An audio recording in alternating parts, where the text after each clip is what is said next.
دنیا کا سب سے بہترین قصہ جو ہے حضرت یوسف علیہ السلام اور ان کے بھائیوں کا ہے۔ کبھی موقع ملے تو یہ قصہ ضرور پڑھو، اس کے اندر بہت ساری چیزیں اور بھی سیکھنے کو ملتی ہیں کہ جو مطلب اپنوں کا رویہ اور اپنے کے ساتھ پھر آگے سے بندے نے کیسے سلوک کرنا ہے، وہ ساری کی ساری چیزیں اس کے اندر درس دیا گیا ہے۔ تو بندہ کوشش کرے اس کو ایک دفعہ ضرور مطالعہ کریں یا کہیں نہ کہیں سے ضرور سنیں۔ یہ بہت خوبصورت اور بہت پیارا عبرت والا قصہ ہے حضرت یوسف علیہ السلام اور ان کے بھائیوں کا۔ وہ بھی اللہ تعالیٰ نے 12 سپارے کے آخر میں اور 13 سپارے کے شروعات کے اندر کچھ یہ قصہ بیان ہوا ہے۔ اسی طرح 13واں سپارہ جہاں سے شروع ہوتا ہے وہاں پہ حضرت جو یوسف علیہ السلام ہیں انہوں نے ایک بات کی ہے، قول کیا ہے، وہ اللہ تعالیٰ نے بیان فرما دیا، وما ابرئ نفسی ان النفس لامارۃ بالسوء، کہ حضرت یوسف علیہ السلام نے بھی یہ کہا کہ میں اپنے نفس سے برات کا اعلان نہیں کرتا ہوں، برات کا اعلان نہیں کرتا کیونکہ نفس جو ہے وہ برائی کا حکم دیتا ہے۔ اب کوئی بندہ یہ کہے نہیں میں بالکل پاک ہوں، صاف ہوں، میں گناہ نہیں کرتا، ایسا نہیں ہو سکتا، حالانکہ وہ معصوم پیغمبر ہیں، وہ گناہوں سے پاک ہیں، پھر بھی ان کی کیفیت کیا ہے کہ حضرت یوسف علیہ السلام کہتے ہیں وما ابرئ نفسی ان النفس لامارۃ بالسوء، کہ میں گناہوں سے برات کا یا نفس سے برات کا اعلان نہیں کرتا، کہ بے شک جو نفس ہے وہ انسان کو گناہوں کا حکم دیتا ہے، اور آگے فرما دے الا ما رحم ربی، ہاں جس پر اللہ پاک رحم فرما دے وہ بچ جاتا ہے، ورنہ نفس کے شر سے کوئی بچ نہیں سکتا۔ اسی طرح آقا علیہ السلام کی دعا ہوتی تھی، حضور صلی اللہ علیہ وسلم گناہوں سے معصوم تھے لیکن تعلیم امت کے لیے فرماتے تھے یا اللہ مجھے کبھی بھی میرے نفس کے حوالے نہ کرنا۔ تو اس لیے ہر بندہ یہ دعا کرے، ایک نفس ہے اور ایک شیطان ہے، شیطان الگ چیز ہے، شیطان تو یہ ہے کہ آپ کو باہر سے تکلیف مطلب آ کے ورگلاتا ہے، لیکن جو انسان کا نفس ہے یہ نفس جو ہے خود انسان کو ورگلاتا ہے، گناہ کے اوپر ابھارتا ہے، یعنی انسان کی خواہشات جو ہیں۔ تو اللہ تعالیٰ نے 13ویں سپارے کے شروع کے اندر یہ بات بیان فرمائی۔ آگے مختصر بیان کرتے ہیں، اسی سپارے کے اندر اللہ رب العزت نے اللہ تعالیٰ کی عظیم تخلیق جو ہے اس کے بارے سے بیان فرمایا کہ اللہ تعالیٰ نے کس طرح بغیر ستونوں کے آسمان کو کھڑا کیا اور 6 دنوں کے اندر زمین و آسمان کو پیدا کیا، اور دنوں کو لے کر آنا، چاند اور سورج کو مسخر کرنا، ستاروں کا لے کر آنا، یہ ساری چیزیں اللہ تعالیٰ نے اس سپارے کے اندر بیان فرمائی۔ اسی طرح اللہ رب العزت نے اس سپارے کے اندر قیامت کے دن جی اٹھنا، اب یہ کافروں کے لیے نا یہ بڑی عجیب سی بات ہوتی تھی، یعنی اس کو بڑی حیرانگی کی بات کہ قیامت والے دن ہم کیسے دوبارہ زندہ ہوں گے،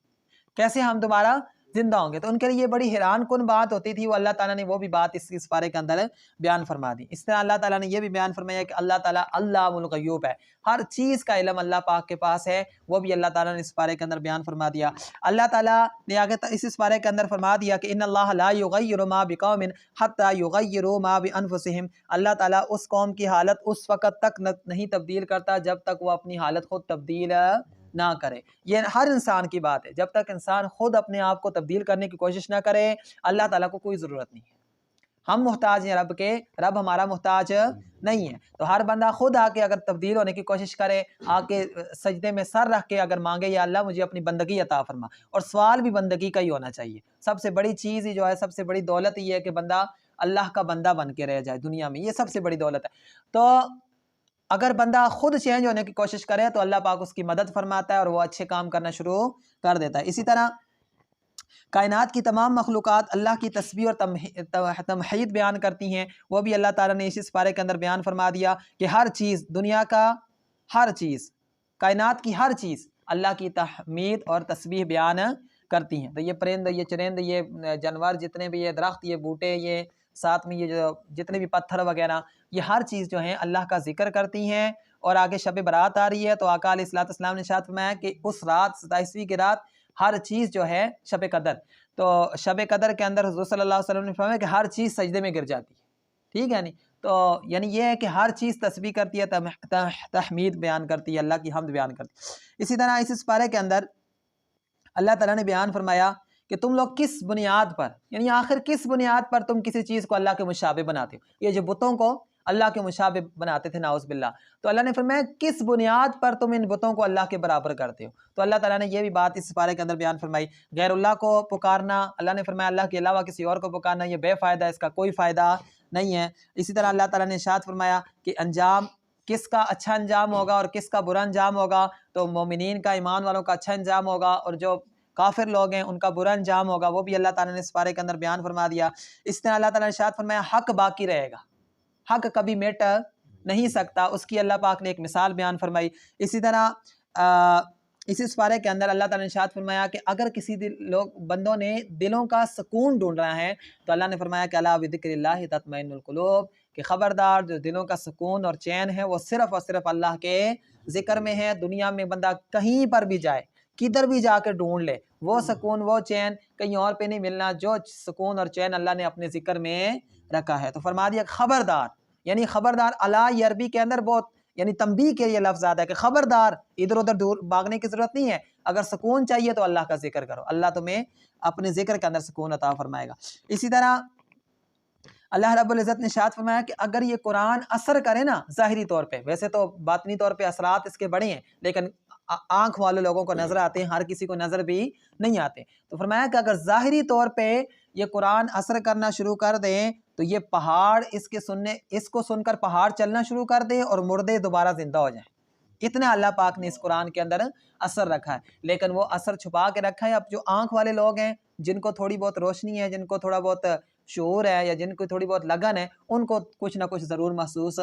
ہوتا ہے، لیکن اللہ فرمایا اگر یہ ظاہر ہوتا نا تو پہاڑ چلنا شروع ہو جاتے ہیں، مردے دوبارہ زندہ ہو جاتے ہیں۔ تو یہ قرآن کی اللہ تعالیٰ نے ایک فضیلت بیان فرمائی۔ اسی طرح اس سپارے کے اندر اللہ رب العزت نے کافروں کے جرائم تھے، فرمایا کہ اللہ تعالیٰ کافروں کے جرائم پر، جرموں پر، ان کی نافرمانیوں پر ایک دم عذاب نہیں دیتا، اگر جلتی عذاب دیتا تو یہ کبھی بھی نہ بچتے، بلکہ اللہ پاک ان کے گناہوں کے باوجود ان کو مہلت دیتا ہے، ان کو ڈھیل دیتا ہے کہ ابھی یہ توبہ کر لیں، ابھی یہ توبہ کر لیں۔ اسی طرح اللہ تعالیٰ نے اسی سپارے کے اندر بیان فرمایا کہ اللہ کا عذاب جو ہے وہ وعدہ جو اللہ نے عذاب کا کیا وہ ضرور بے ضرور پورا ہوگا، جلدی ہو یا دیر سے ہو، اللہ کا جو عذاب کا وعدہ ہے وہ ضرور بے ضرور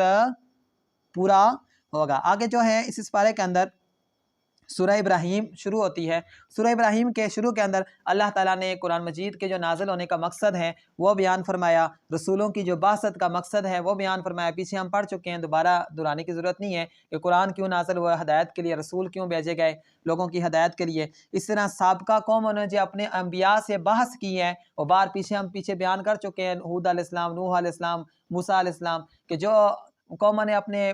انبیاء سے، اپنے رسولوں سے جو بحث کرنی تھی، جو انہوں نے جھگڑے کیے ہیں، وہ اللہ تعالیٰ نے اس بارے کے اندر بیان فرمایا۔ ہر ظالم نے دنیا میں فیصلہ طلب کیا، اللہ تعالیٰ نے اس کو فیصلہ دے دیا۔ فرعون نے بھی کہا تھا نا، اور جتنا بھی نمرود نے بھی کہا تھا، ہر ایک نے کہا تھا ہاں کون ہے عذاب دینے والا، کدھر ہے تمہارا رب؟ تو اللہ تعالیٰ نے اس بارے کے اندر بیان فرمایا جس نے مجھ سے فیصلہ طلب کیا اس کا فیصلہ ہم نے کر دیا۔ اسی طرح اس پارے کے اندر کفار کے اعمال کا جو ہے کل قیامت والے دن کوئی وزن نہیں ہوگا، یعنی جو کافر کچھ اعمال یا نیکیاں کرتے ہیں ان کا کوئی وزن ہے، اللہ نے فرمایا اڑتے ہوئے غبار کی طرح ان کو بنا دیں گے، ان کے کوئی عمل وغیرہ کوئی قبولیت نہیں ہوگی۔ قیامت کے دن لیڈروں اور ان کے متعبین کا آپس میں جو جھگڑا ہوگا، یعنی جو گمراہ لیڈر ہوں گے اور ان کے پیچھے جو چلنے والے ہوں گے، تو کل قیامت والے دن یہ جو پیچھے چلنے والے کہیں گے تم نے ہمیں اس راستے پہ لگایا، تو وہ کہیں گے تجھے نہیں پتا تھا ہدایت کا راستہ کیا ہے، تو میرے پیچھے کیوں آیا؟ تو کل ان کا جو آپس میں جھگڑا ہے وہ بھی اللہ تعالیٰ نے اس پارے کے اندر بیان فرما دیا۔ اسی طرح اس پارے کے اندر اللہ پاک نے جہنمیوں کا شیطان سے جو جھگڑا ہوگا وہ بھی اللہ تعالیٰ نے اس پارے کے اندر بیان فرما دیا کہ آگ کے تخت پہ بیٹھا ہوگا، وہ احادیث میں آتا ہے، اور وہ کہے گا کہ میں نے تمہیں کہا تھا میرے پیچھے آؤ، میں نے تمہیں کہا تھا کہ میرے پیچھے آؤ، وہ بھی اللہ تعالیٰ نے اس پارے کے اندر بیان فرمایا۔ اسی طرح کلمہ طیبہ اور خبیثہ کی حقیقت، کون سے کلمات طیبات ہیں ان کی بھی اللہ تعالیٰ نے اس پارے کے اندر مثال بیان فرمائی۔ قرآن اور احادیث اور اس کے اندر سے جتنے بھی کلمے اور یہ دم درود یہ ساری چیزیں یہ اچھی ہیں، اور کلمات خبیثہ وہ ہیں جو شیاطین یا فرعون یا جنوں کے نام پڑھ کر یہ جو جادو اور ان چیزیں کی جاتی ہیں، یہ ساری کی ساری چیزیں اللہ نے اس پارے کے اندر بیان فرما دی۔ اس طرح قیامت سے پہلے عمل کر لو، یہ بھی اللہ تعالیٰ نے اس پارے کے اندر بیان فرما دیا کہ قیامت آنے سے پہلے اپنے اعمال درست کر لو، ورنہ قیامت والے دن کوئی عمل تمہارا کام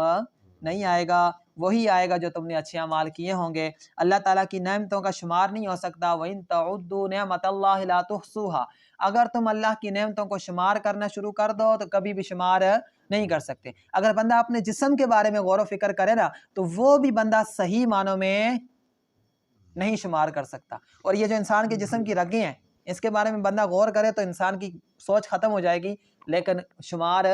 نہیں کر سکتا۔ تو اللہ تعالیٰ نے ارشاد فرمایا اگر تم اللہ کی نعمتوں کو شمار کرنا چاہو تو کبھی بھی شمار نہیں کر سکتے۔ اچھا، اسی طرح اللہ تعالیٰ نے ارشاد ابراہیم علیہ السلام نے جو مکہ کے لیے دعا فرمائی تھی وہ بھی اس پارے کے اندر بیان ہوئی ہے کہ ابراہیم علیہ السلام نے مکہ مکرمہ کے لیے جو دعائیں فرمائی تھیں وہ بھی اس پارے کے اندر اللہ نے بیان فرمائی۔ اسی طرح اللہ ظالموں کے اعمال سے بے خبر نہیں، اللہ نے اس پارے کے اندر بیان فرما دیا ظلم کرنے والے جتنا ظلم کر لیں اللہ کو ان کے اعمال کی خبر ہے، کل ایک ان کی ضرور بھی ضرور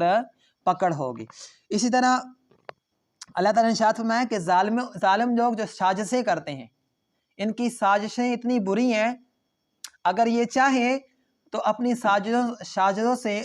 سے جو ان کی سازشیں ہیں اس سے یہ پہاڑوں کو ہلا دیں،